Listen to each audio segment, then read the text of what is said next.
Every time we make a video about this guy, it's never a good thing.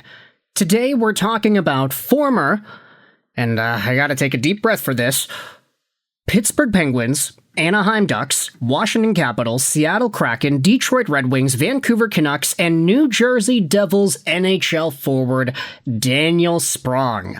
Because the guy just got into a pretty interesting moment once more in the Continental Hockey League. You see, the past few times we've made videos about Sprong, it was always about the drama in Russia.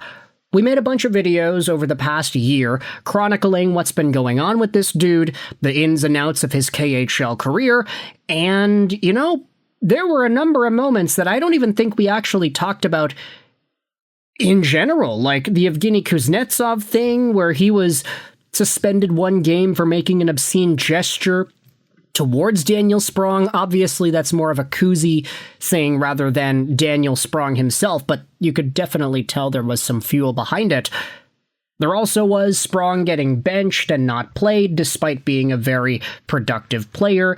Last year, he had 33 points in 23 Avtomobilis Yekaterinburg games and 31 points in 29 CSKA Moscow games.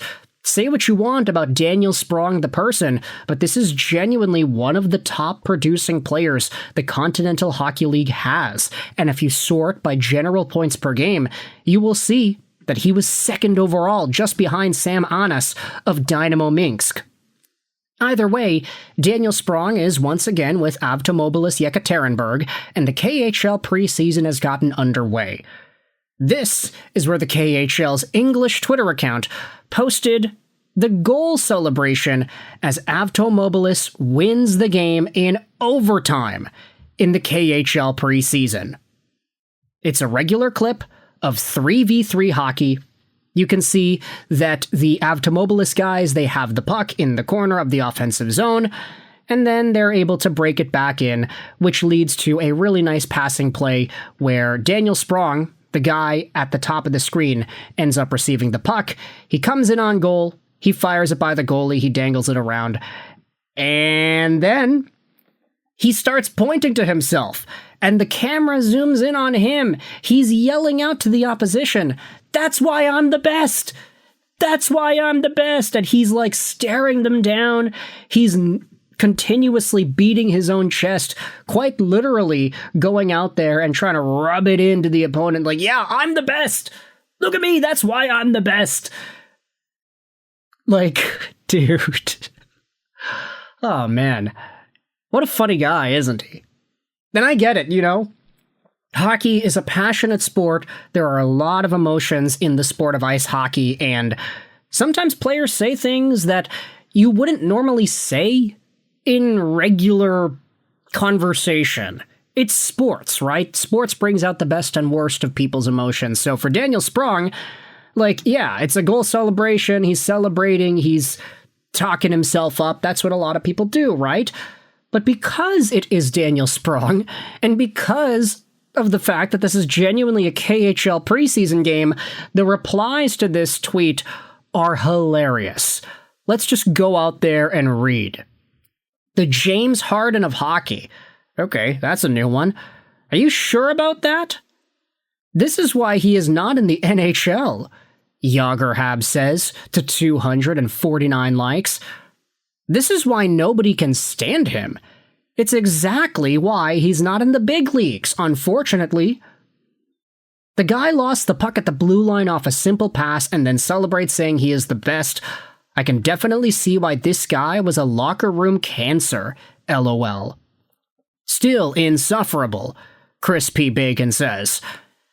Might I remind you, the reason Daniel Sprong was never able to hold a long-term position in any of these NHL organizations, despite producing genuinely good numbers year in and year out, 46 points and 20 goals in 66 games with the Kraken, 43 points and 18 goals in 76 games with the Red Wings, even though this guy was genuinely productive and he had skill. He was fast, one of the fastest guys on almost every team he played with, and he had hands that could actually keep up. But even though that was the case, none of these teams wanted this guy back. It's because his attention to defensive responsibility in the game was severely lacking. There were some attitude issues reported, personality clashes between him and potentially other players on teams. And for Vancouver specifically, I mean, he ended up signing with the Canucks in the 2024 offseason after Vancouver made a really big push in the playoffs the previous year. He said that Rick Tocchet called him personally, and Tocchet was like, yeah, I want to help you fix your game. We want to make you play the right way. And Sprong was like, yeah, I want to do that. I want to come to Vancouver. I want to reprogram the way that I play. And Rick Tocchet's the guy to help me do that. I'm going to go over to Vancouver, a team that was one game away from winning against the inevitable Stanley Cup runner-ups in 2024, and it's going to be great.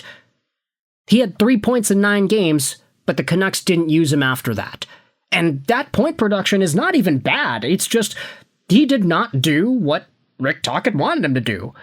So he ended up leaving. He went over to Seattle via, I'm pretty sure it was either future considerations or waivers.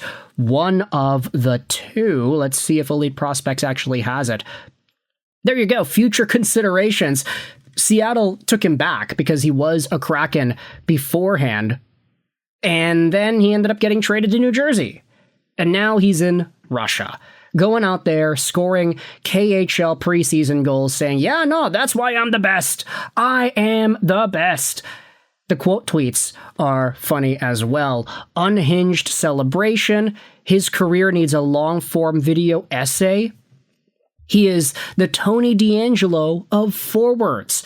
Had so much potential, looks hella promising in bigger roles. Just a locker room cancer. And then you have this tweet right here. When you realize this is a preseason game and none of his teammates even celebrated the win. Ay, talk about making your moments count when they actually matter. Preseason goal on a 2-on-1 where you get the pass, you bury it by the goalie, and you're yelling out to the other team, hey, I'm the best. I am that guy. Huh. It's always fun to make videos about Daniel Sprong because it's like, yeah, the talent is obviously there. There's a reason why Red Wings fans and Canucks fans were pretty hyped up to see what this guy could do with the right guidance, the right coaching, and the right attitude as well. But attitude can go both ways. Sometimes attitude is the problem. Other times attitude is what's needed to actually fix what's going on. And for Daniel Sprong, it just didn't work out in North America. This is a guy who was talented enough to play in the NHL, but he just had to do more. And skill alone isn't going to let you be an NHL athlete when so many other elements of your game are lacking. Like, he's so productive in certain stints. And even in the KHL, over a point per game. AHL, over a point per game. 40 points in 60 games in Seattle. 40 points, 70 games in Detroit. That's good. And now he's 29 years old in the prime of his career, and he's proclaiming that he is the best after scoring KHL preseason overtime goals. Let me know your thoughts in the comments section down below. How do you feel about Daniel Sprong? This is a really interesting update that I thought we would make a video about here. It's not a big deal by any means. And obviously no disrespect to Daniel Sprong. He's a pro hockey player making millions of rubles to play hockey. That's something that many of us would only dream about. But you can let me know your thoughts in the comments section about this player profile and the goals, his career as well. I hope you enjoyed this video. And bye.